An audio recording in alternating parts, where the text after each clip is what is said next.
Okay, call this meeting to order at 5:32 PM.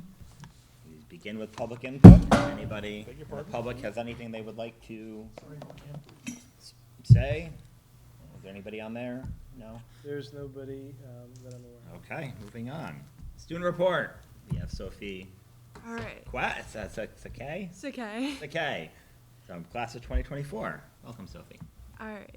So we have a few things on the radar. So for some academic stuff, we have course selection going on, and then also through the College Board, you can sign up for the SAT for juniors and seniors. College Fair will be happening at Reading Memorial on March 16th. Some fine arts stuff. The Beautiful Burnout One Act will be at North Reading High School on March 4th, which is part of Drama Fest. So a few other schools will be coming here too. Some athletic stuff. Registration for spring sports is open currently. Co-ed 3v3 basketball tournament, the March Madness tournament, is going to be open to sign up, but it's due March 10th. Girls basketball is tomorrow, home against Arlington Catholic. And then some miscellaneous stuff is the freshman-sophomore semi-formal is Friday the 10th. The Dollars for Scholars fundraiser is going to go on Monday, March 6th through Wednesday, March 8th. And then the 2023 advanced placement site is open to collect the fees for all of the AP courses, and that closes March 8th. And for something that I've been doing recently is for my AP language and composition class, we have a project where we create a prompt for a synthesis essay using a bunch of different sources that we have to make up or find from the internet, and they have to be reliable, and then we have to be able to write an essay and from our own prompt that we created, and I chose to talk about student mental health. That's all. Thank you. Thank you. Any comments, questions? What is a synthesis essay? So it's kind of like a DBQ where there's documents. There's, I think, 6 documents, and then you read through them all, look at the prompt, which it could be anything because English is so broad and with its topics that it covers, but then you kind of formulate your own defensible claims on it and create an essay using at least 3 of the documents. And is it tough finding reliable sources on the internet? Yeah, very. Good. Any other comments, questions?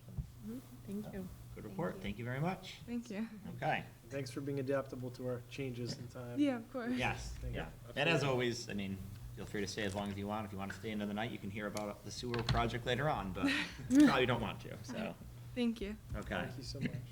So, for new business today, we have Dr. Downs over there. Yes, you're hiding over there, so Dr. Downs. Thank you, Sophie. Yeah, Thank you. Dr. Downs. Should we turn around? I might go up into the stands there just to Yep. be able to see. Thank you, everyone. Thank you, Dr. Daly. Thank you, school committee, for allowing me to come and kind of give an update of what's going on with digital learning for 22-23, and some of it kind of moves also into next year. So you'll see some of those insights here. I'll see if I can make this a little bit larger. Just zoom that out. So. Yeah, can you click share this tab? Oh, yep.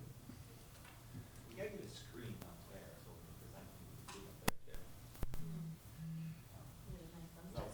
People here can't see. Oh, so you can watch that as Yeah, you're like seeing if there it. was just like one like up there, we could see it. That's true. It's, yeah. Gotta be big.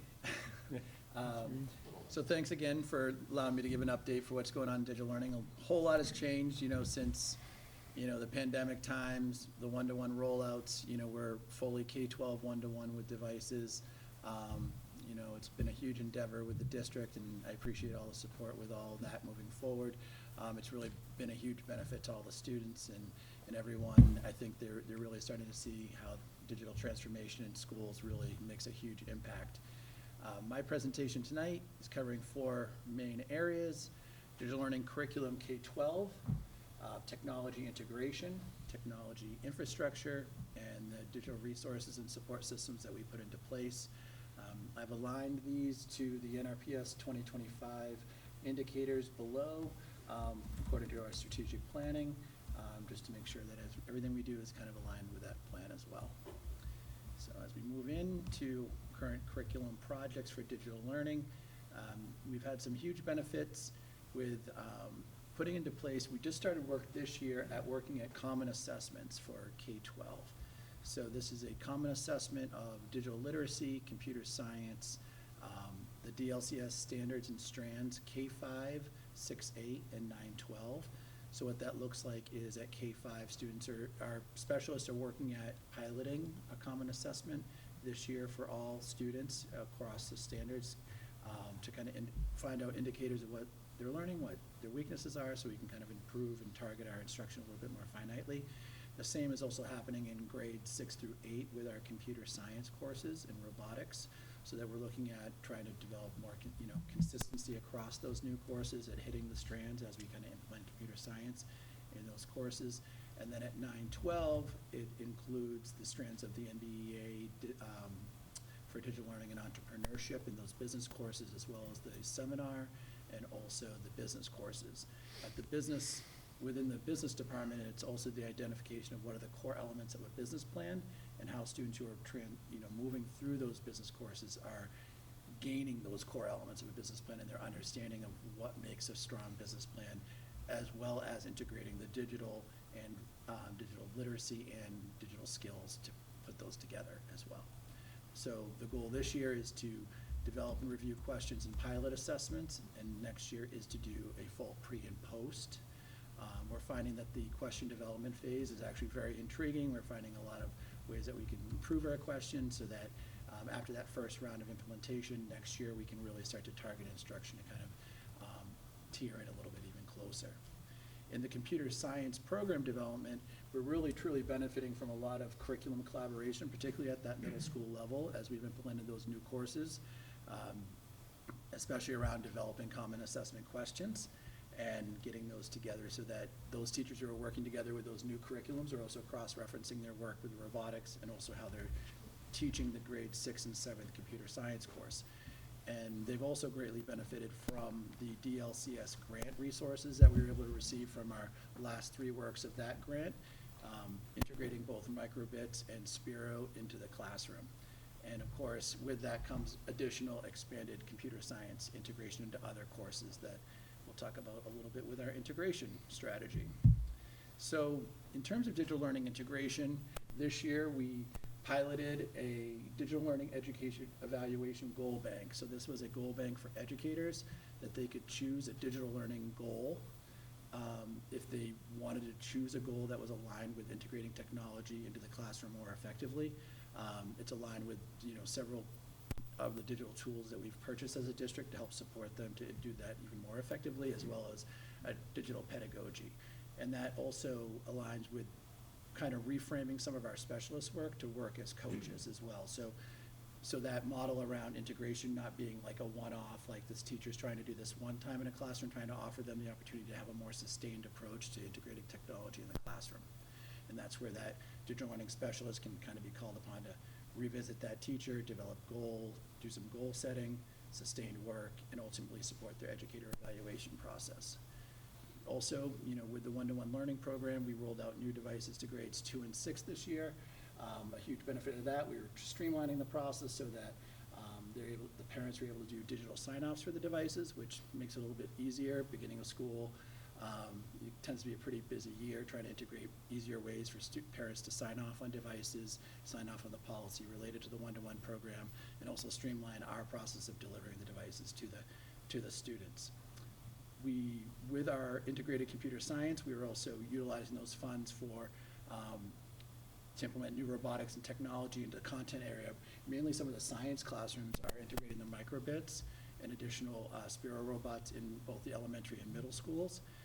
And that's a real, true opportunity to integrate computer science standards into those other content areas, which has been fantastic, because we have those teachers working with not only our specialists, but also our computer science teachers at integrating computer science standards as well with their science standards. So it's a lot of cross-learning there. And of course, we are utilizing collaboration time with our specialists to enhance the integration of the teachers across levels, both K-5, 6-8, and also 9-12, and utilizing the blocks and the classroom integration that happens on a weekly basis at K-5. In terms of digital learning and infrastructure, we're currently doing a review of the existing wired and wireless of the middle school campus. Looking at, now that it's now 10 years old, we're looking at how that system's aging, seeing what we're looking to update in the near future. Our backbone is, from who we've been speaking with, our backbone is very strong.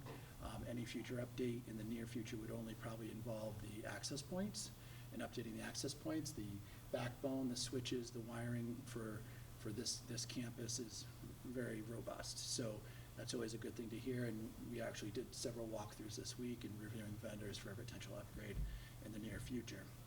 Another thing that we worked on beginning of year into this year is we've updated our device filtering to better manage our student devices, and we've also reviewed and updated our district firewall to help prevent cybersecurity issues, malicious files, malicious attacks from outside.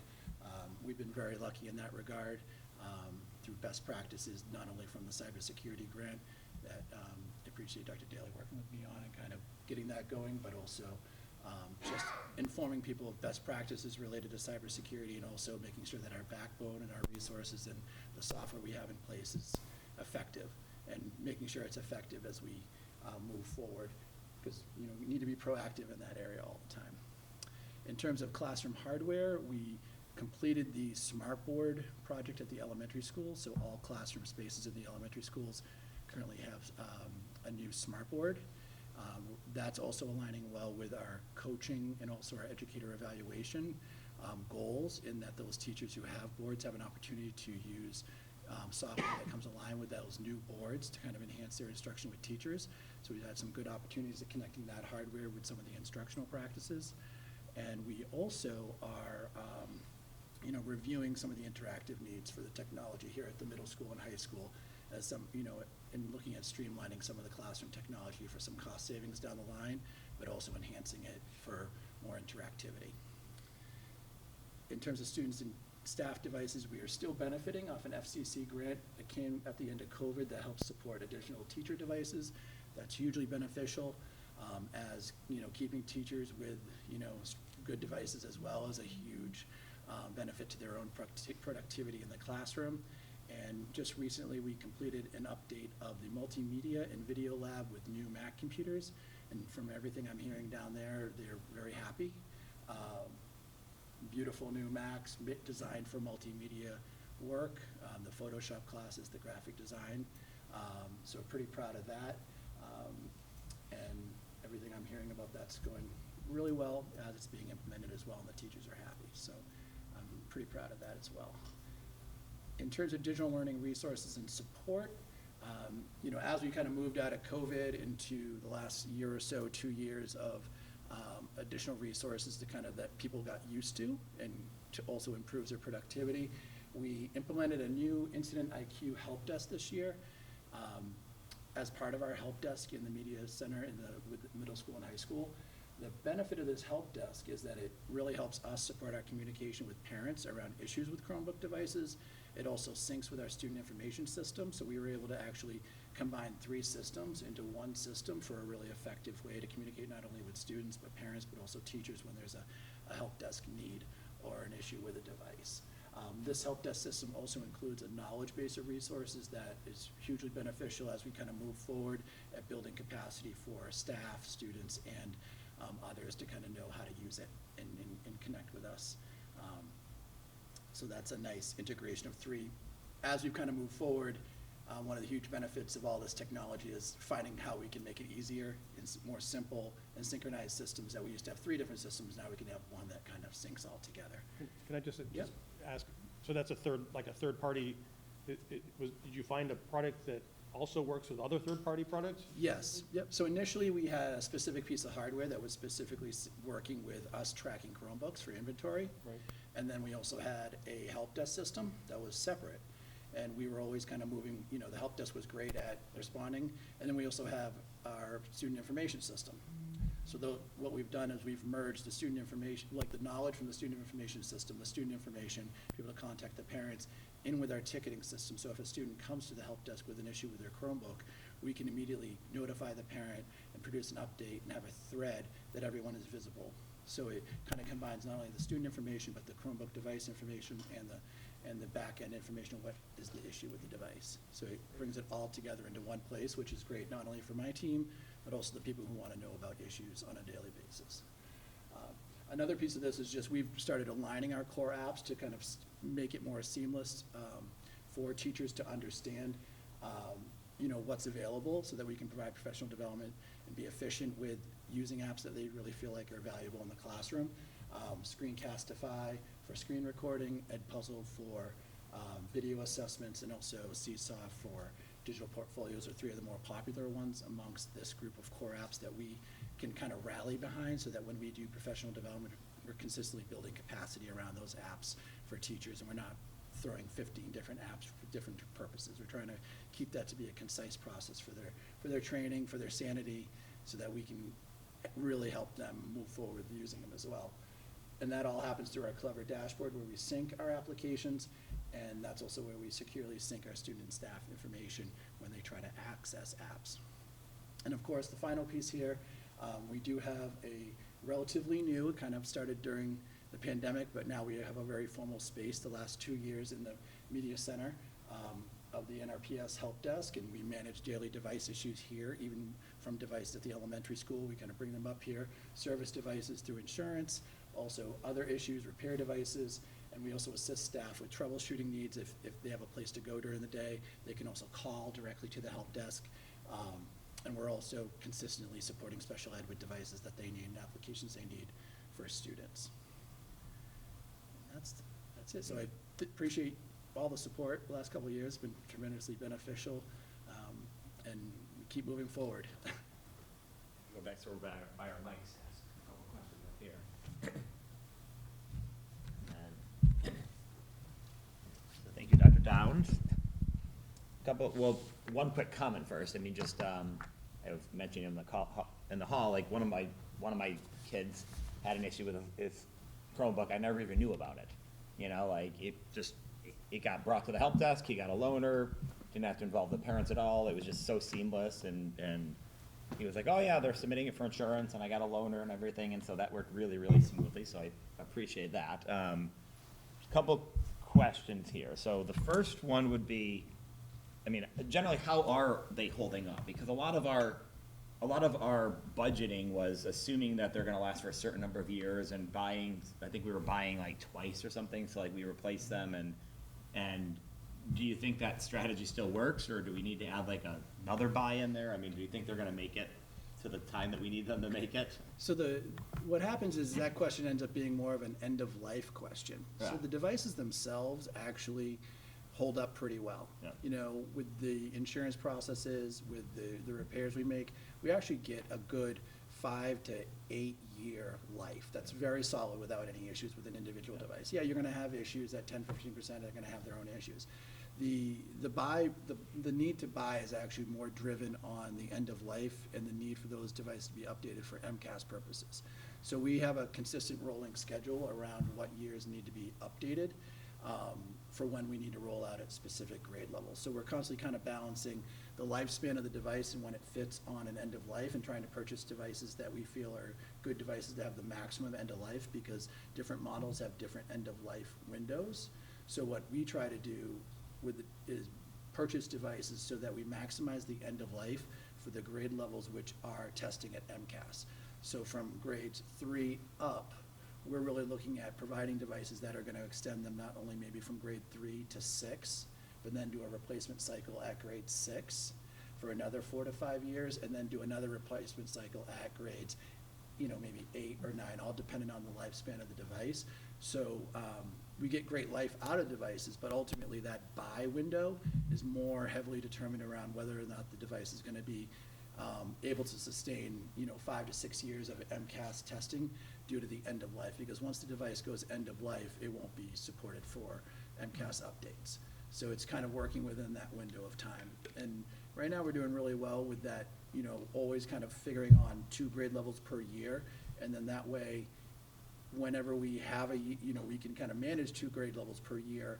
And then if we need to flip down or flip up, we can, or repurpose devices. And I feel like we've done a really pretty good job at being efficient and also meeting the needs of MCAS, which is always kind of a constant rotating. So we're always keeping our eye on that end-of-life date, what grade level we need to roll out at, and how long that device is going to be sustainable for that 5 to 6 year window, and then flipping another level. So it's kind of a rotation, but based on those factors. All right, and then my only other question was, so when I, 6 years ago when I got on school committee, a lot of digital learning was like supplementing a lot of other classes, and it seems it's become more its own thing as it's gone on, like there's digital learning blocks. And so I don't even know, with mass curriculum standards, are there specific standards for digital learning now? Are there specific things that have to be taught and are tested on? I'm gonna go grab that. Yeah, mic, by so the way. there are DLCS standards, and that's kind of the driver for my common assessment that we're trying to do, is the common assessment. What I'm trying to do with the common assessment is essentially say, just as people kind of perceive like, oh, digital learning's here, but not everyone's really super familiar with these standards, but they're super familiar where if a kid can or can't log into something or can't access something, like they see that right away. So what we're trying to do with that common assessment is use the 4 strands of the digital learning standards to basically isolate and better understand what students are learning, whether it's in the digital learning blocks or in the content area. So if there's an area that we're not able to hit effectively in a block because maybe it's short on time, we can go back and review that area and say, you know what, we really need to hit this area a little bit more, and have a more longitudinal view of, all right, students through grade K through 5 are learning these sets of skills, but how are we best preparing them for grades 6 through 8 or 9 through 12? And what it does is it also creates a really valuable conversation for teachers. Here's what they're doing K through 5. Boy, they're coming up to 6th grade next year. Do we feel like they're well prepared for that 6th grade computer science course? Are we hitting those computer science standards hard enough in 5th grade so they're well prepared? And also as they move up, like how do we best prepare a student in the middle school to take an AP course, to take a programming course? So yes, the digital learning standards, they're DLCS standards from DESE. They're not tested specifically. Hopefully in the future they will be. But ultimately, the students are tested with their fluency, with their ability to use it in a classroom anyways and in the real world. So I think we should place a high priority on them. Can I Yeah, just go follow ahead. up on that? So how much of that assessment is technical in nature versus educational? Especially does it involve cybersecurity, for instance? Yep, so what we try to do with the design of the common assessment is have what I want for each grade level to have in each content area of the strand. We're weighing a little heavier on computer science. So at grade level 2 of the 5 questions on one of the strands, it's about 20 questions, are weighted towards computer science knowledge. I essentially see that as a little bit more of a heavier focus than maybe some of the literacy ones, but we are including literacy questions, citizenship questions, and the cybersecurity questions are essentially coming through in the nature of our students using effective passwords. A lot of it comes through in those digital literacy standards. So by default, if they're working in the middle school, for example, with Lori Walton, are they finding good resources, and then are they also learning with her during that integration? What's the best way to keep myself safe online as a middle school student? Great. Awesome. Okay. Other questions? Good. Okay, thank you very Well, much. actually, Go I'm ahead. sorry, I did have a comment. And Yeah. you mentioned the 6 years you've been here, the 5 years I've been here, one area that I didn't have a strong appreciation for, but have much better now, having seen you report here year after year, is how much of an educator position your position is, and I really appreciate that, and I can see that in your report, and it's not just Not just an IT specialist. coming in 5 years ago, I may have thought of it more as an IT specialist kind of position than an educator position, and that's clearly not the case. I mean, I think that's true of all the leaders here. There's multi-prongs here, so I really appreciate that. Thank you very much, and I appreciate that, and I think, I've been very lucky with, Dr. Daly, like, that, I think that's a really important part of what we have to make it work for schools. Yep. All the IT pieces as well, so I appreciate that, thank you. Yeah. Well, thank you very much for the presentation. Excellent as always, and I'm sure we'll hear you again in a year or many times before that. Dr. Daly, do you have something?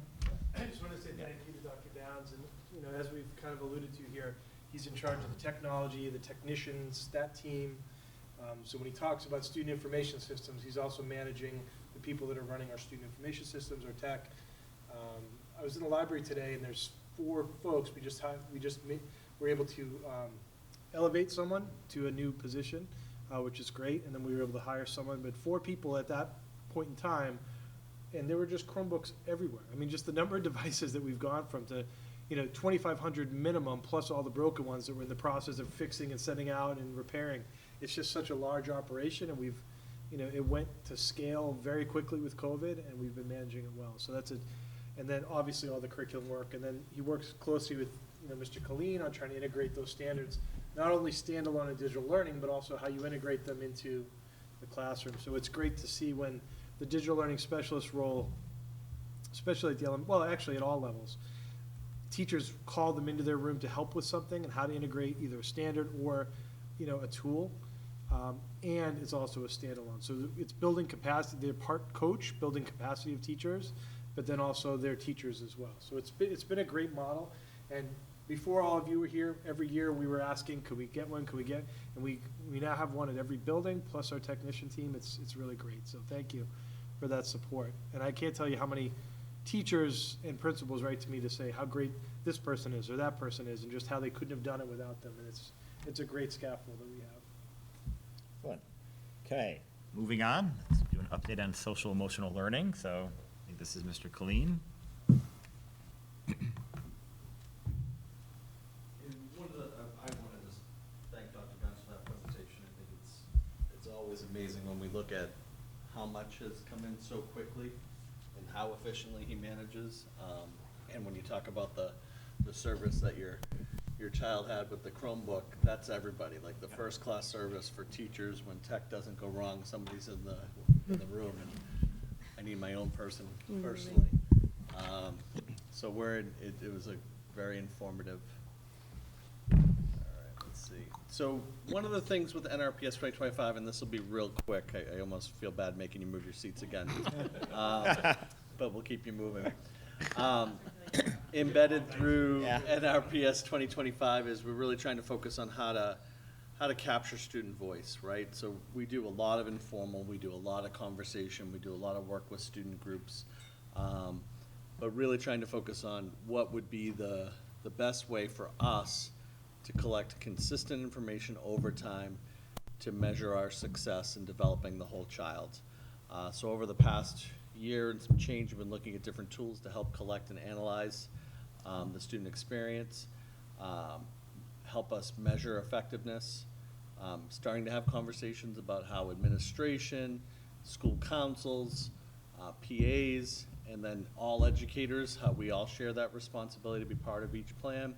And then we're starting to kind of think about, with this presentation, the timeline to help us start collecting the data. If you remember back in before 21, I think it was the 1920 year, we went and had educators trained to be SEL mentors using Bill Rebus's book, Social Emotional Learning in the Classroom. And this is the castle wheel that you've probably seen before that kind of talks about the 5 modules and the core of what social emotional learning is and what we're talking about when we look at that, from self-awareness to self-management to social awareness to relationship skills and responsible decision-making are the 5 modules. So each school had one mentor trained, and I need to be careful with that because I think there's an individual that does 6-12, like, as far as working with all of that. So we use the train the trainer model, and then last year all educators participated in a full training. So we committed I think it was our 5 half-days over the course of this school year, to them to present to faculty and paraprofessionals about the 5 modules, so they would be well-versed to bring this into their classrooms. We could start to build our consistent language and start talking about measurement. Throughout NRPS 2025, you see our commitment to increasing counseling coming out of COVID, but even before COVID, we were recognizing the need that we needed additional services in counseling and support for students, that we were doing so much more work in the Tier 2 level that we wanted to really focus on making sure that we were able to do a better job in the Tier 1 and giving the instructional time to make sure that we're building the capacity of SEL skills in the classroom. By adding people over the past couple of years as a result of COVID and some of the needs that we've seen, we've been able to increase and focus on some very specific Tier 2 and Tier 3 services for students. Now becomes the time of kind of creating the universal screener and looking at how we might want to be able to collect data to see where our students are and how we can improve our practices. So we're going to talk a little bit just quickly about the vocal survey that the Department of Ed is offering, and then quickly the CELA survey as well, just to kind of give us an idea of tools that right now are available to us, free, to help us collect some information about what our student perception and experience data looks like at this time. So the Views of Climate and Learning survey really helps us measure into 3 dimensions of the school climate. It's engagement, safety, and environment. I'm going to show you a little chart that will help outline that. It's for students in grades 4, 5, 8, and 10, and the survey is administered right at the tail end of those students' last MCAS session. So for grades 4, it'd be after their last math session. That survey would become something that is available for them to complete. It's about 20 minutes in length, it would go through there. Everything that we collect under those 3 dimensions, we can then crosswalk back to the CASEL social emotional wheel, and it will help us with our PBIS initiatives and the work that we want to do through there. So if you quickly look, I'm not going to read this to you. I can, this is kind of the 3 dimensions that they want to give us information of. So when we talk about how important it is to get the student's perception of that, you can see the cultural competences, which is something that we're spending a lot of time, and it's going to continue to be part of our planning for instruction and an assessment, participation, engagement, relationships, which we always talk about, both peer-to-peer, teacher to student, administration, safety. I love this one because it really gets into the emotional safety as well as the physical safety and the bullying. And a lot of this is driven by the MGL with the bullying laws in 2014. The environment kind of puts where the student feels in their instructional environment, so you kind of get where they are and what kind of supports they get to the access of their education, along with mental health, what kind of supports they might have along that line. And then the discipline also goes back to everything else to see that, they feel that everything is fair and on the up and up on the equity. I gave just all the questions are responded with always true, mostly untrue, never true. I've left them up there on the top. These are just examples. They're very basic, simple questions that kind of repeat like a very simple screener that comes through that will, likely show patterns or trends after you finish through the question. So this is for grade 8 engagement. So this is the students that teachers are available when I need to talk to them. Students respect one another. Participation comes down in my classes. My teachers use students' interest to plan class activities. This is all good information for us to be able to get. Grade 5, I use safety for grade 5. I feel safe at our school. I have seen more than one fight in my school in the month. I always laugh at that one just because, knock on wood. And then the bullying and cyberbullying issues that go along. And then I gave you some of the grade 10 environment questions. So now we're looking at that. Do we have access to effective help? Am I struggling emotionally or mentally? We go through and then we get through this, and then what we are looking for, and when we work with the administrators and look at it, is we're working to find a universal screener that we can all use and have discussions about what we need to be able to do better in North Reading Public Schools. The state has been offering the vocal survey since, I think it was 2018.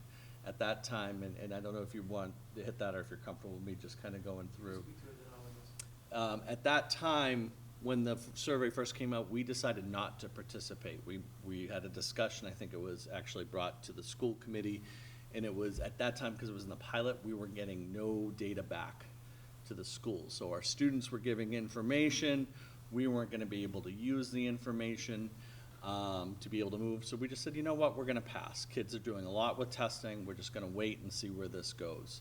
Over the past few years, the results that they're getting back and the information, especially with the time and money that we've invested into staffing and social emotional learning, it seems almost like a no-brainer to kind of collect this information and kind of give ourselves some feedback of where we want to go. So things that we know about this, student voice, perception, experience about school climate impacts student learning. If kids aren't happy at school, they're not going to be ready to learn. So we really have to pay attention to this, and it's good information to have. The survey's queued at the end of the student's final MCAS session. We discussed that. Participation's not required. They'll be informed that we're asking them to take a survey. If they choose not to, they can close down, sign out, boom. It just will be the participation numbers. It may impact the data that we get back, but we also don't think it'll be a huge ask for our students. With this survey, we only get aggregate. So we'll get districts, we'll get a district report, we'll get school reports. So the high school, middle school will get it. We'll get no student information. It's grade 8, here's the results going through. It's shared with all stakeholders. It's reported out right now, almost like MCAS results. You can go in and look at where districts and different things have performed through there and be able to go. And does it show you how many participated in that number? Yeah, there'll be a number that goes along with it.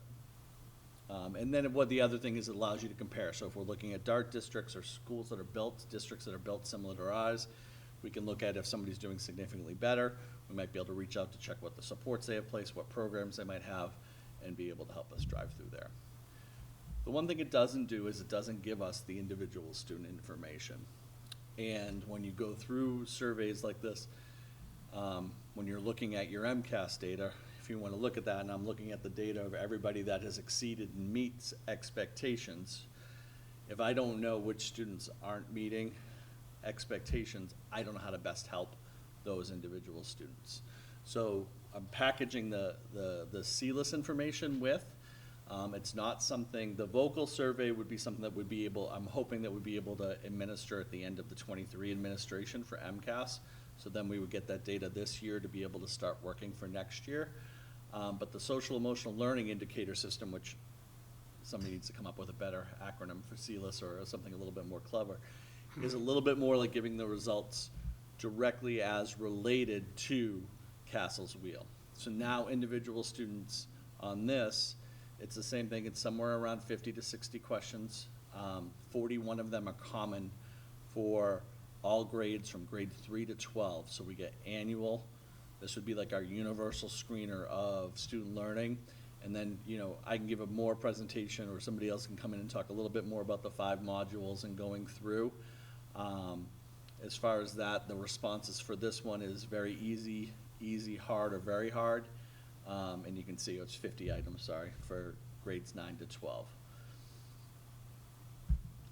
What this would allow us to do is really be able to collect data and apply social emotional learning to the same MTSS support system that we have for all of our academics. And we have it in place right now. We do it more by observation of student and what data we get from the students, the families, or what we see in schools.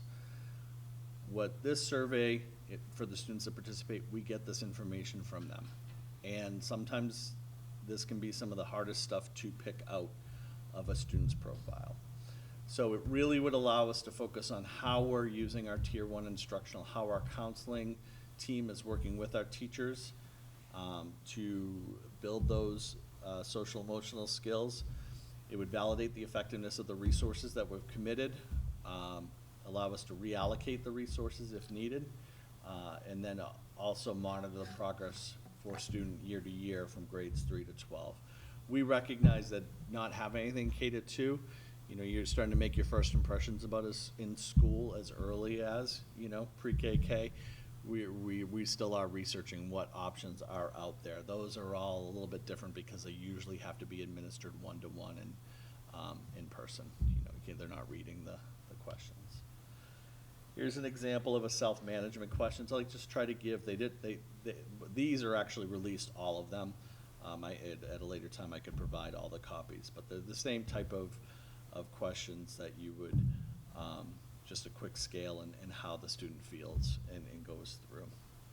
The other thing the state is doing, which is really helpful, is providing grants to access this information. This is where this one is a grant funded, so I don't know if this one would be free for, you know, for how long, but they're also offering a lot of professional development to our counselors and to our admins to help build capacity to respond to your results, which is, it's built into the state budget to kind of support those, so it kind of allows us to kind of glom onto those pretty quickly. And then those are just the important details of why at this point in talking with the administration and the planning, that we feel like these universal screeners would be valuable to help us do the work that we need to do in SEL in the next few years.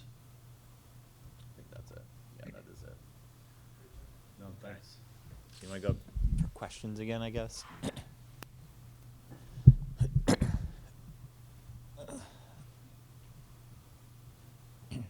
So, Mr. Kling, can you talk quickly about, so there's two different things you're talking about here, vocal and CLIS. Correct. And vocal is administered at the end of, only at certain grades, at the end of MCAS. So technically, it's literally you finish the test right that moment, and it just like pops up automatically, and you either click yes, you want to do it, or no, you don't.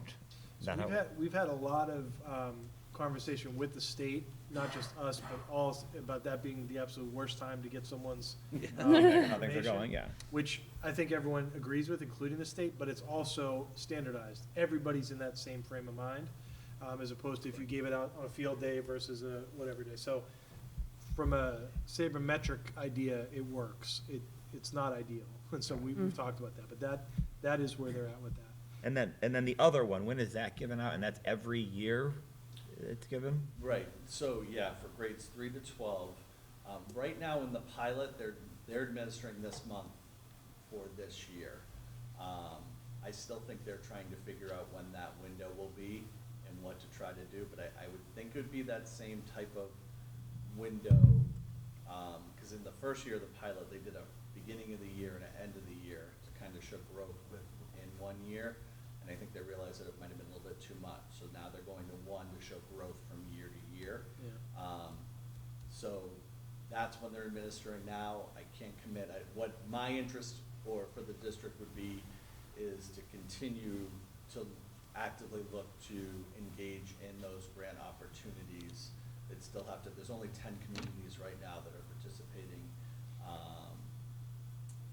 in the grant. So it would be like for me to say, okay, if I want to do that, when we have our conversations, we just want to be up and make sure that you kind of are aware and bless it, because once we're approved, it'd be kind of time to move forward with it. But it wouldn't be until next year. And just to provide a little history, going back, when I first started here, we did a survey at the middle school every year, My Voice survey. And then youth risk behavior was done before, after, middle school, high school. We've done these in different waves. They've changed the testing, it's gone away, things have changed over time.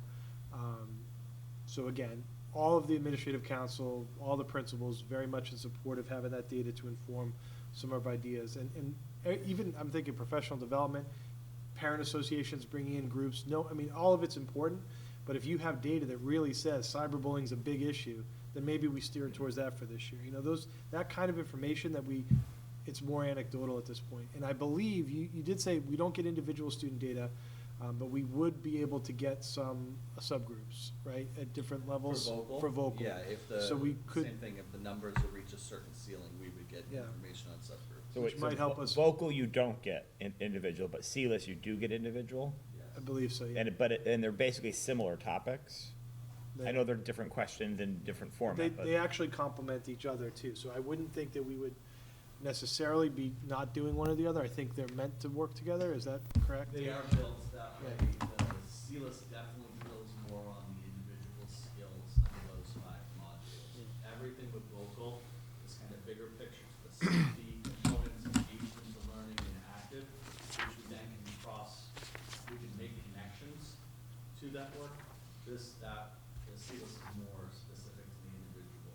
And we know vocal is free. CLIS right now is a grant program.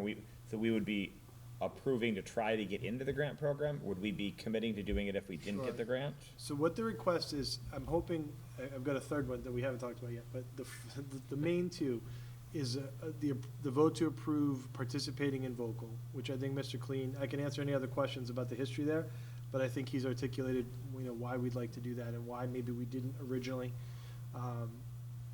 The second would be just more of a, I don't necessarily think, when would we even be able to apply for the approval? I mean, we could ask for that tonight, or we could wait and do Yeah, it. that I can send something to say when will they be releasing it again and get that information. Yeah. I should have done that, I didn't think of that. We've had some good conversation and dialogue Yeah. with Desi on this. And they're hoping to get a little bit bigger next year. But I can do that and get that to you. Right. My thought was just to be fully transparent, share all of it. I didn't want to look like, well, what was the one we just approved? This is another one. They kind of all work together. Well, So I wanted to. that was where I was going with some of these questions too, where it's like, I feel like we've had lots of different surveys on different things, and they're, it's just like, is this replacing something else, or are we just surveying every week? Are we doing this again and again and Sure. again? Because that's by a little bit of my concern, is that like, if we're doing both of these, like you say, they're complementary, but then there's other things we've been doing, and. There's nothing else Yeah. we're doing Okay. right now, right? There's, For social emotional. yeah, there's I mean, no other. I know we have the Amy Luckowitz ones, but like, those are Right. more substance abuse, but are there other surveys we're That's- doing about school environment and things like that? or- So I'll just, Yeah. I'll use this to introduce the other. So youth risk behavior, we were asked this year to do that at the high school. It's not the whole school, it's 4 classrooms, one in each Asked grade by level. whom, sorry. By the youth risk behavior Okay. group. That data is used regionally. It's not data that we get shared back, it's all aggregate data. There's 4 classrooms at the high school that's used in 20 students. One grade level, it's a little bit more than 20, closer to 30. So that's a very small pilot group. It's not, I'm sorry, I shouldn't call it a pilot. This is not meant to expand or to move forward. In the past, we could have used the youth risk behavior in place of what we do with the substance abuse group. But for several reasons, we don't, and we use our own, and we're able to add some of our own questions. So that would still continue for 6 to 12. But that's very different. That's really related to the substance abuse grant. I don't know what that even looks like when that grant doesn't continue in a couple years. But I would still be coming forward and mentioning that one to you in the spring. All that would be happening this year, though, would be those grades that were up there, was it 4, 5, 8, 10? Yeah. At the end of MCAS. Again, people can choose, they can opt out. We would message out about it and talk about it. So what I'm looking for tonight is, one, support vote for participating in vocal as described. A vote to support the small classroom implementation at the high school for the youth risk behavior. And that's also optional? It's That's, something doesn't- there are opt-outs for that too. And then, I don't know that we necessarily need a vote on the CLIS, that it was more informational for what's coming down in the future. But if you wanted to put something forward, we could. I'm open to. At least take the temperature. Yeah. I had a couple questions. Sure. The youth risk, that's anonymous, Yes. as opposed to, like, the CLIS would be identifying.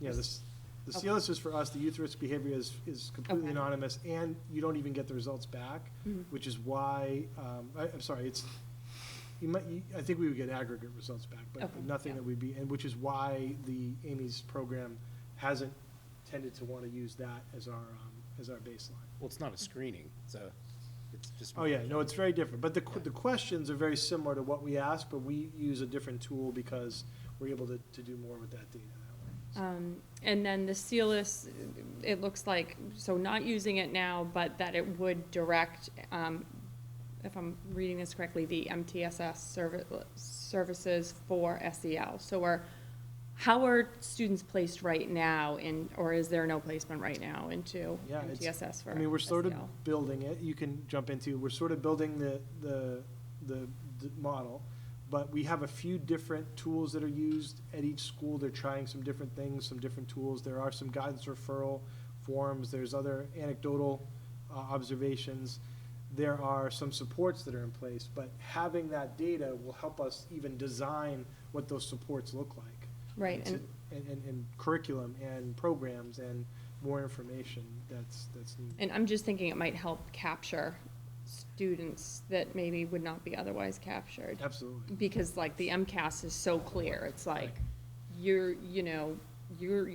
struggling, Yeah. you're showing some needs here in math or whatever, and so it's like you get popped into your MTSS. Absolutely. But I think there are probably a lot of kids who appear functional, Yeah. who may need more support. Absolutely. All of the research supports a universal screener for that very reason, that, you may not be demonstrating something, but Right. this is your opportunity to share that information and we can help. So the vocal will give us a sense of where to go. The CELIS would give us, these are the students that need individual support in an individual area. And we can then, the whole idea of what we do in academics is we say, okay, you need this kind of math support, you need this kind, you need fractions, you need geometry. We'd be able to do the same with some of these. You need more help with self-regulation, you need more with relationships, whatever the different pieces are. We'd be able to design some programs and supports to help them on that part. Is there, and this is maybe getting a little too much into the weeds, but and I don't know, this is maybe an MTSS question, is there an opt-out?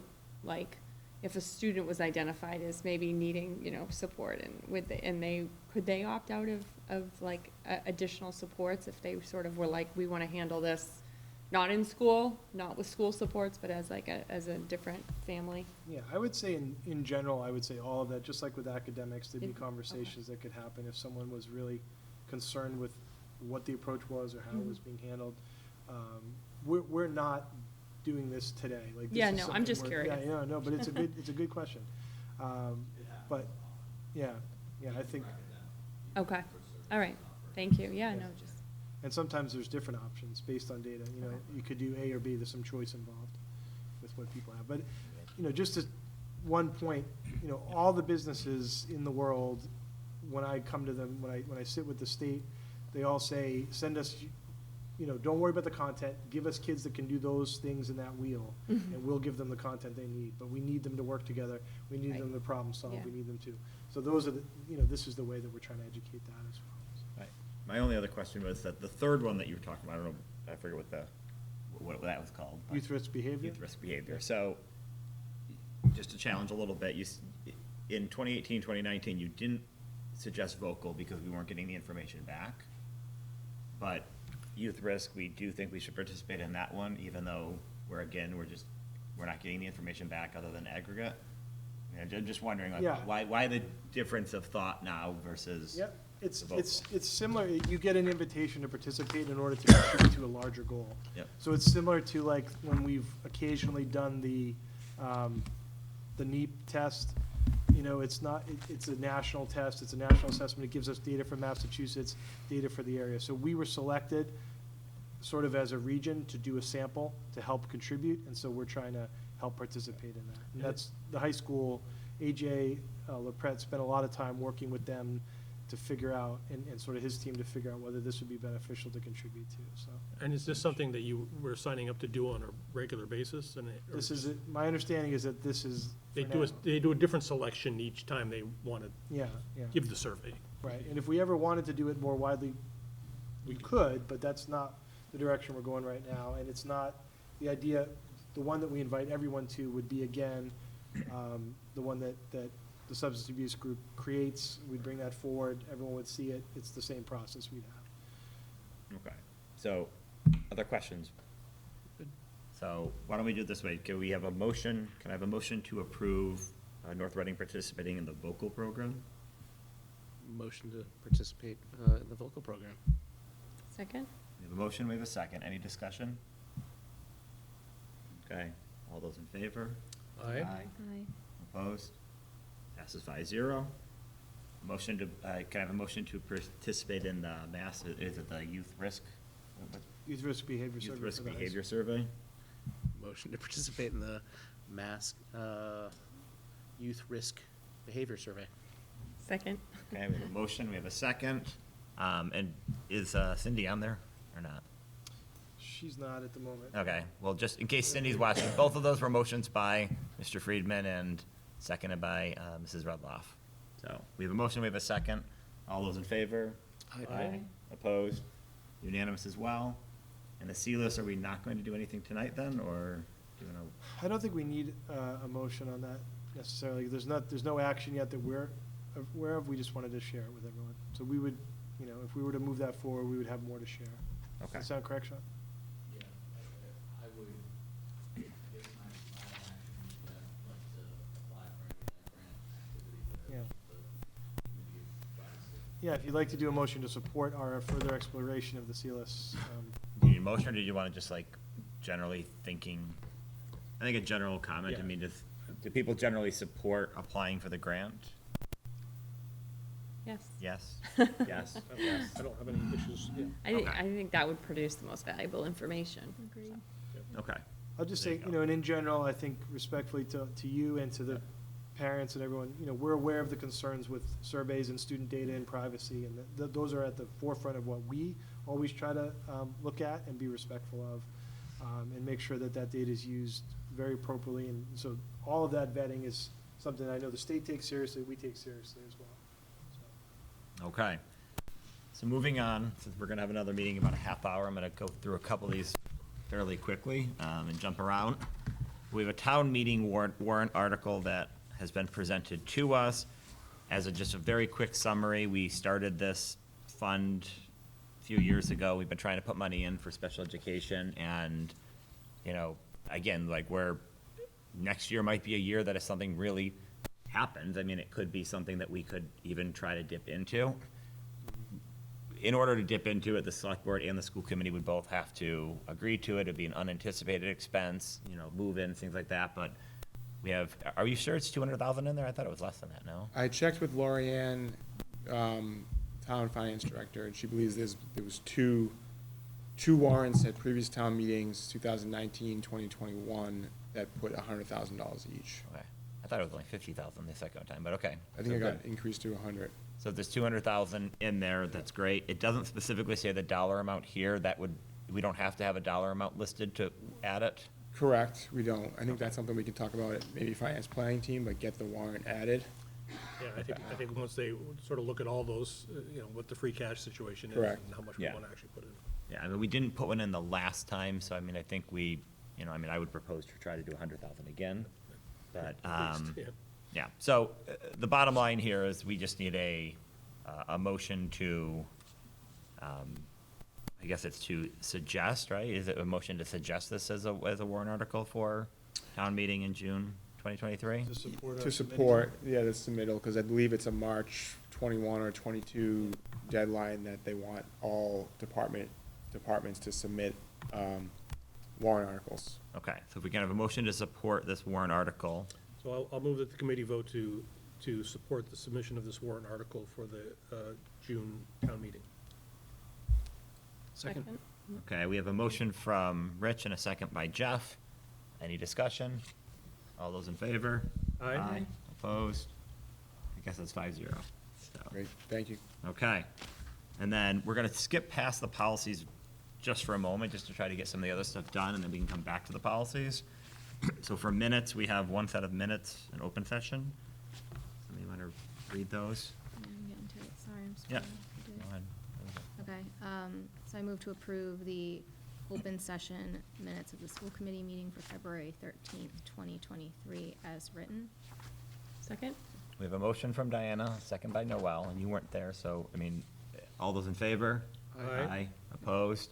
And any abstentions? Abstain. Okay, so it passes 4-0 with Diana abstaining. That's all for minutes, right? Budget update. I didn't want to just cut Michael out of this, but I did say to him beforehand if we were getting a little bit low. I mean, I think Michael did a good job putting forth the budget update. Is there, I mean, it seemed like everything was sort of in line with what we had before. Correct.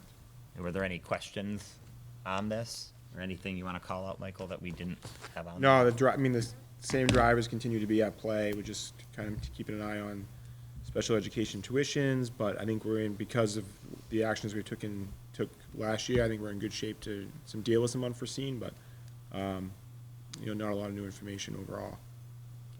Yeah, everything looked in line to me, so. No questions, we'll move on. Staffing, any update, Dr. Daly? None at this time. Bids and donations? I move that the school committee vote to accept with gratitude a donation in the amount of $941 from the Batchelder School Parents Association to help fund the grade 1 Drumlin Farm field trip. Second? We have a motion from Rich, a second by Noel. Any discussion? All those in favor? Aye. Opposed? Unanimous? Is that the only one in there? Yep. Okay, and there's no grants. None at this time. Subcommittee update, finance planning team met on February 17th. Mr. McGowan, update or? Yeah, so, continued to face a challenging, budget situation. We went through, we focus more on revenues or on projections? We did, well, I mean, Yeah. I don't think I don't think revenues changed much, did it? I think it was just the expenses that changed a little bit. Yeah, They moved a few.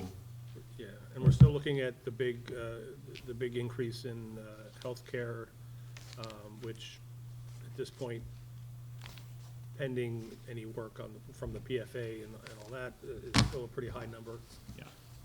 so. We talked about that maybe coming down a little bit. They're trying to work to try to get the number down, because the original proposal was 16% increase. We're trying to get it down a little bit. I think in the budget, we put in 10% in the revenue projection, and I think that would probably be, I mean, I at least said in there, my suggestion would be that's what the PFA was supposed to be for, is to essentially buy it down to 10%. And just so the newer members understand, each year we set like what a dollar amount is, and we put that in there, and that's what's charged. But oftentimes there's, by charging that, there might be extra money that we can put away into the PFA. So essentially, they're like, step number one is to not put further money into the PFA. So last year, we put less in than we normally do, but we did still put a little bit of extra in. And then step two would be you could actually withdraw from the PFA, Which we've never done. which we've never had to do yet. And so that's. And one of that the- is what it's there for. Correct, but that's there for that. There are a couple other revenue things or expenses that we looked at, like we could fund this different ways. I don't know, I mean, I see a path forward, but it's Yeah. not I think it's hard to be a path to level services without any cuts to even level services, but. Yeah, I mean, I think the one thing I always harp on these discussions is, we have the interest income especially from the big chunk of Pulte money that, from a budgeting standpoint, as we go through this process, we keep that projection artificially low because that money is there temporarily. At some point, we'll spend it for some kind of project. But in a year like this, it feels like, especially with rates gone up as high as they've gone, that could be a several $100,000 number that we're currently carrying at $50,000. So things like that, Yeah. I think it's a one-time thing, or at least you have to think of it as a one-time thing, but the money will be there, so. And I'll add to that, I mean, a few years ago, I think when Janine and I were on the finance planning team, I made a little bit of a stink about this, and it's been a little bit of a friendly joke since then, but the reality is interest income is revenue. Yep. It runs through the revenue plan. If you don't budget revenue, it just literally flows into free cash at the end of the year. Now, granted, we use free cash from other years to replenish, but we budget a lot of revenue numbers very low, and then we have to use last year's free cash to pay for some of those line items. Right. But the interest income, the idea before was, we have all this money that's gonna make interest, but eventually it's just gonna drop off. And you don't wanna have a financial cliff where you're expecting hundreds of thousands of dollars of interest, and then suddenly it's gone. However, my argument back then was you're gonna use it on something like a sewer project that's supposed to eventually generate more revenue for you. So until you're using that on there, you could try to use that. It's not even necessarily being proposed to use for the sewer project right Right, now. we should make that clear, but. Right, it's not just- even being just as proposed an right ex- now. Right, but as an example, Correct. that's what it would. So it's not like we're saying that's gonna be gone next year. I mean, Right. that's not on any of the current proposals anyways. So it's still probably going to be there. And I think the argument that Rich and I both sort of made in the last one was, right, this year, expenses are higher than ever because of inflation. So a lot of the expenses are a lot higher, but the interest is higher because of inflation as well. So if we're dealing with all of the harm of the inflation, but none of the benefit of inflation, it makes it even a harder sell right, and it makes it even harder to balance it, where we should actually look at that and say, well, inflation is so high, expenses are higher, we're seeing a 16% increase, a 14% increase in special education. We have this other dollar amount that will give us more revenue to help offset that, and so. And we know what that number is, because we know what it'll be invested in for the Correct. next year. And so, we started that discussion last meeting, We'll and continue it. yes, it'll be continued, but this is just, again, looking at ways in which we don't just balance by cutting, but we actually try to find other resources to use, and, yeah. But we're getting there, and then we obviously talked about the sewer project, which we'll be talking about more tonight, so we'll talk about that now. I don't think there was anything else we talked about, really. Nope. Policy Subcommittee met, And we'll, and we'll be talking about the policies yeah, in a moment. yeah. Good. Subcommittee schedule, Finance Planning Team scheduled to meet on March 10th at 8:15 a.m. Athletic Subcommittee scheduled to meet March 7th at noon. Fine Arts Subcommittee is scheduled to meet at March 8th at 3:15. Administrative report, Dr. Daly, Is none at this time? and correspondence. None at this time. And future business, I will add, this coming Monday, March 6th, there's a special town meeting. We're gonna meet before that, so it's at 7 o'clock, so we're meeting at what? 6:45. 6:45. Monday, March 13th, and by the way, on the special town meeting, we can talk about it there, but we didn't make a recommendation to change the bylaw, so I don't think we would make a recommendation on whether to change it back. I don't think you're involved. in that. So, yeah, we're there to vote as members, or members of the community. Monday, March 13th, we're gonna have a meeting at the Hood School, correct? At 6:30 PM, Monday, March 27th, 6:30 PM at the middle school, or here for the middle school presentation. Monday, April 3rd, the fiscal year budget workshop at 8:45 AM. So, mark your calendars. And Monday, April 10th, 6:30 PM will be the budget public hearing. So, we're at 6:40, maybe we'll go back, I don't know that we'll get to the second policy, but we've at least discussed the first policy, so I'm gonna at least go back to the Grading. first one, talking about weighted grades. If the policy subcommittee wants to lead us in the discussion on what you would like accomplished here. Yeah, go Might be for it. faster if I just jump. Or Dr. Dale, go ahead. If you don't mind. So as we discussed last time, what we have gone back to here is essentially the 2006 language with a few of the items that have been changed over time. We took out the procedures essentially from this, and this really just describes the process for this with all of that removed. So that, you'd be approving this policy that's here in a first reading. The second page that was shared with you, these are the changes that used to be in that policy that now we've agreed through our last discussion would be held at the school level. These would be updates to the handbook, and those updates would be approved when you approve the handbook. We would let you know of those changes. This is the language that would go in the handbook, though, and as suggested, we took and put all of the changes at the bottom with the beginning of the class of 2027. So the idea here is that the recalculated information, and we did also add, Standardized I rubric. believe, language about the rubric and blind scoring, just explicitly describing that process. So this is not, this wouldn't be in the policy, but I'm giving you a preview of what you will see in the handbook. So, so we have the policy and then an understanding of the language that'll go into the PIP. Yeah, and the policy ahead of this one in the book describes that this is kept at the high school, and that's already written in there. So I think that this is probably the right way to do it. At some point, I think, when the handbook got changed, we went and changed the policy. Probably, this is more correct, I think. Yeah. I mean, we've improved upon the people we have on the committee. Any comments It or looked good to me in October, the 2019. I don't know. any comments on the policy changes? Oh, just there was good discussion, I think. It was Yeah. interesting. I mean, I'm fine with it as it is, so, do we want to have a motion to approve at a first reading approval? Make a motion I'll to- move that the committee vote to have a first reading approval of policy IHC-R, the instructional program, grading, weighted grade point average, and class rank.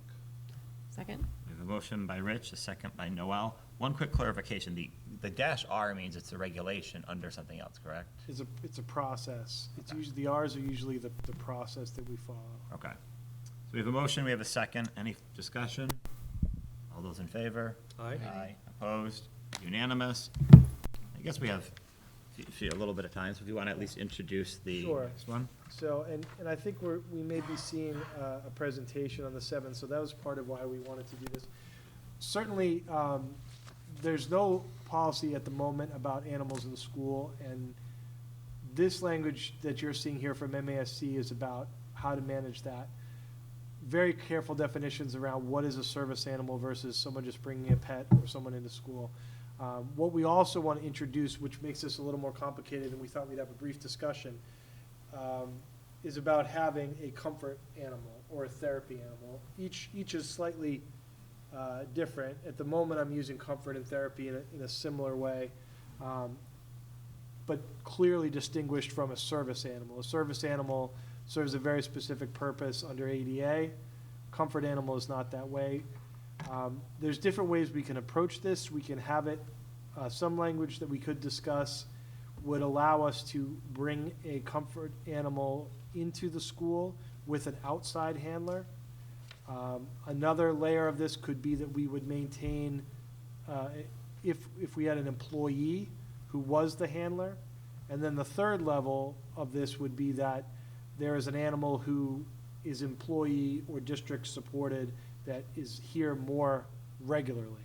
You know, there are schools that you go into the library and there is always a dog in there, right?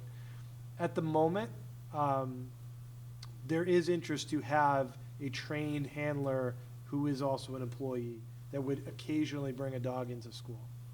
So that's sort of the level of request at the moment. And so we thought, though, it might be best to have a discussion about concerns or ideas around those different levels. And just to be clear, this policy, I did read it, doesn't talk about comfort or therapy animals right now. Up through MASC, but so what was in the hard copy does not. But the Google that I shared has everything in it. Okay. I didn't So, look on the Google. that was sort of where we got to at policy subcommittee, was we wanted to have a little bit of a discussion about how comfortable we were expanding upon that idea. Okay, and then I have other questions on the actual policy, so why don't we start with comfort and therapy? Do people have thoughts? I mean, first of all, I think, we were switching back and forth between the term but there's different types of certification, right, that these dogs go through, right? So what is like, whatever the industry standard is probably what we should put in the policy. Right. I'm just in terms of how comfortable I am with it, I think it's fantastic based on feedback from kids, teachers, the SEL staff that I've talked to about it. It's been so well received, and I think it makes a lot of sense to have a staff trained, someone on staff who's a handler, because that is the person who's interacting with kids on a regular basis anyhow. So you're not introducing this, and I know that the volunteer person that we have is fabulous, but to have just no need to introduce another person as a volunteer to these kids that maybe are struggling with interactions otherwise. So, I mean, I think something like that is definitely, like, I would want to head to that direction. Of course, I would like a pony in the library, but, maybe not everybody would want that. Only goats.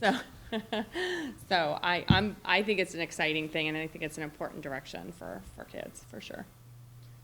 So I want to go in a slightly different direction in that I agree it's important to have, and hey, my daughter would be all over this.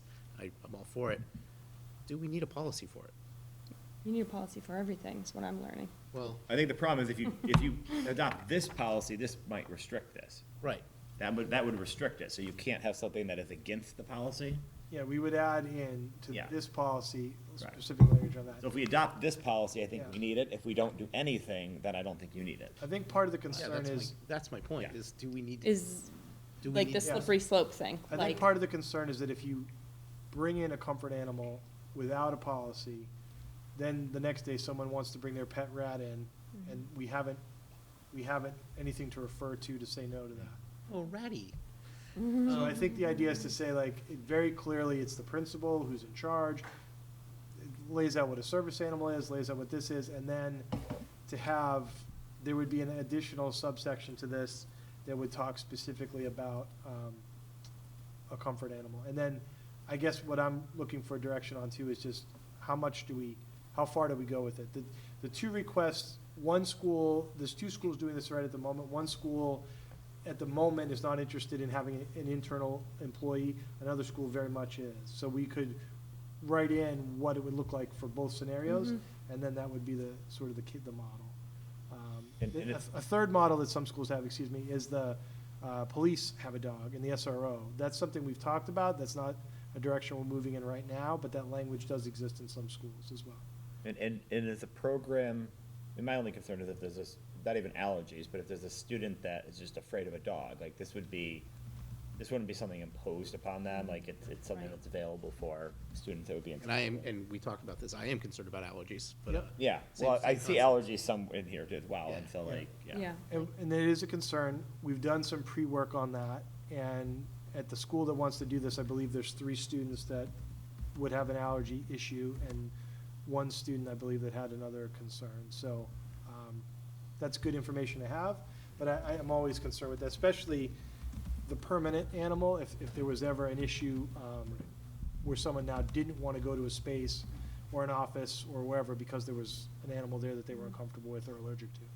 Those are things to certainly consider, and I think the policy would need to say that. And all of the language that we have for that would speak to some of that. So I would say that it makes sense to me that we have a policy on animals in the school. And my reading of that is it's pretty restrictive, right? It's basically saying no animals in the school except for Except with hands. service dogs, appropriate service. The policy is written, that came out of it. And I guess that makes sense, because you can certainly see people that it would get out of control if you did start doing that. So I think it makes sense to have a policy as opposed to taking no action and not putting any new policy in. Now, there may not be it sounds like there is a desire to bring in comfort animals, and therefore we probably need to have that policy as opposed to taking no action, so that there's a separation between the two. Okay. And did you have that? There are people gathering outside, so Yeah. maybe we should No, No, that's fine. wrap up this. Diana. Wildly supportive. I think, if anything, it should be A pony. accessible quite a Sorry. bit to special education Yeah. classes, even more so than it is to the general population of students. And I'm supportive too, by the way, Yeah. in terms Yeah. of the actual Yeah. implementation. I mean, I'll say also, I'm very supportive of it. I agree with putting the comfort animal in. My biggest concerns with the policy are I actually think the policy is too restrictive. Like, my concern was with biology classes, like, no dead animals, like, if, dissecting or even showing an I animal, don't think that's or, the same thing. again, like, I mean, honestly, like, I think there should almost be an exception for educational purposes that are approved. Okay. Not talking about comfort necessarily, but for Is that- educational For purposes, like. curriculum purposes. Yes, I mean, like, or if okay. a class wanted to have a pet of some sort, like, and Yeah. that was approved. And then they subsequently wanted to dissect it? Yes, and when it dies, they dissect it. But like, again, I actually think just looking at the general MASC That's policy, interesting. Look at that too, yeah. I I didn't thought it think was about that. too restrictive. And there's no Yeah. MASC policy, to my knowledge, that has the comfort or therapy angle, but there are other schools that have adapted this and had added them. So maybe, is this more of a discussion, and then we'll do a first reading at the That's end? what, that's what I would think, So because, I will add that in, and we'll do it. We just wanted Put it to all have it, together. and I think the presentation you're gonna see next time will also help yeah. grease the skids, we'll say. I think it's gonna be well received, as it has been at the school, so Yeah, and, Are they bringing actual chihuahuas in here? we're going there. We're going to the school. and I mean, just from a policy drafting standpoint also, like, just a little, I'm just questioning also the, it's like you say no, and then you add in the exceptions, and I wonder if like, I don't know. I mean, I think service animals, and I almost think that shouldn't be an exception, that should be, if we're gonna have comfort animals, I think we should almost group the animals up front, like, service animals, this is the policy, this is a section on comfort animals, and then all other animals, rather than saying no to everything and then trying to make an exception to that. Lead with the. Because there are also Yeah. different layers of training that go into these. Yeah, but that's what I would think. I would think you would almost have the policy that applies to service animals, comfort animals. Correct. Maybe educational purposes or whatever, and animals for curriculum reasons, and then all other animals or something. This is what I was trying to avoid. Yes, I know, but that's why we give you guys that. It's like, Okay, so I have a book. for purposes of tonight, we're not gonna adjourn right now. We're going to take a 10-minute recess and then come Yeah, I back, mean, we right? have a second meeting listed, Okay, do you want to adjourn this meeting and then come back again? and then maybe. Okay, then we'll have a motion to adjourn this I meeting. move to adjourn. We have a motion by Rich, Second. a second by Jeff, he beat you. All those in favor? Aye. Opposed, unanimous.